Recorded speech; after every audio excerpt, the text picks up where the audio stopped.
Yes, he went to Harvard Business School. Yes, he was very powerful on Wall Street, but he never forgot that he was a kid who grew up in Wyoming, who went to St. Xavier High School, who attended the University of Cincinnati, and he remembers the people here. He's never forgotten his roots back here in Cincinnati.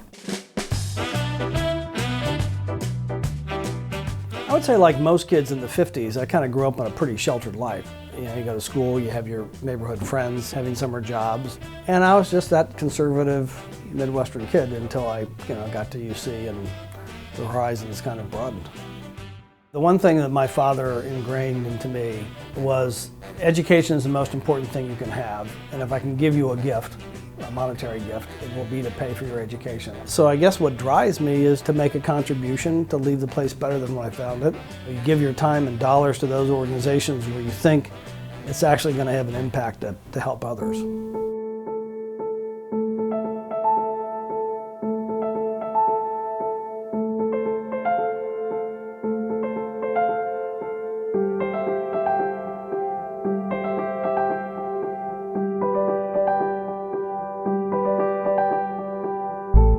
He's really had two careers. He was instrumental in running both First Boston and then Credit Suisse Group. There was a point in time where within the Swiss business community, Dick was the second most senior non-Swiss executive in all of the Swiss business community. That says a lot. For a chairman of a large institution, it's sometimes very hard to hear the inside story, to hear the other story. We found easily a level of communication which was good for both of us. A lot of people would say somebody like come from Wall Street is driven by money and not only by money. That's certainly much too short for describing Dick. There's really 3 or 4 elements to Dick's life. One is his work, which is a big part of what he does. Another part is his family. The other is the not-for-profit work he does, both here in New York with the Convent of the Sacred Heart and St. Xavier, and UC means a tremendous amount to him.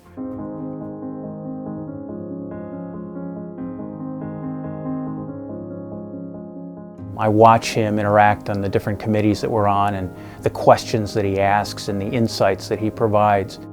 I personally would not have the confidence that I do in our financial decisions and our investment decisions without Dick Thornburgh. I think he realizes that this was a place that really set him on a path in his life and that he wants to give back to where his foundation was built. The future of our society is impacted by the quality of the young adults that are coming up who are going to be leaders. 40% of the students at St. X are on tuition assistance.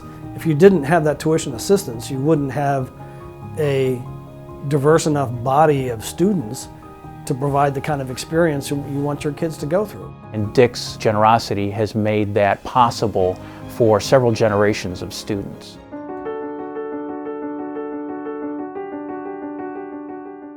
They have no reason to continue to be involved in the school because their kids aren't here anymore, but they continue to do that in a very consistent and generous way. Didn't matter where Dick was anywhere in the world. If we had a meeting, he'd call in, but he would make sure that he was there and available to us when we needed him. So everything that he did as a trustee was really intended to guarantee the viability of the school over time. But it was more than that because his heart was in the place. But he also sees it as a way to build up the reputational equity of the institution, not only for the sake of kids who have been through here in the past, but for the students who will be here in the future.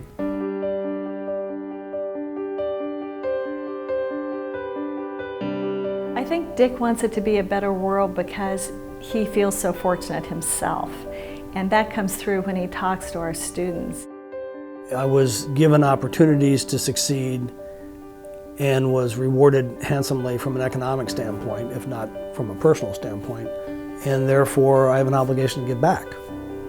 Pretty simple. Dick's being honored with this award because of his commitment to the University of Cincinnati. Our college has been a huge beneficiary of Dick's generosity, and the Lindner Honors Plus program, where he has sponsored 5 student scholarships, our finance department, where he has helped recruit some of the top faculty, and I can't think of another alum who has had the impact that he has had. He has truly been one of 2 or 3 people who have been instrumental in taking a very sizable endowment at the university and moving it to very professionally managed results. The leadership opportunities that I got at UC were invaluable. I mean, I was the mascot, I was the student body vice president, I started the soccer program, I was in a fraternity. All of those gave me leadership opportunities. Education is the freedom to be able to be independent and not to be dependent on somebody else, so you can make your own pathway.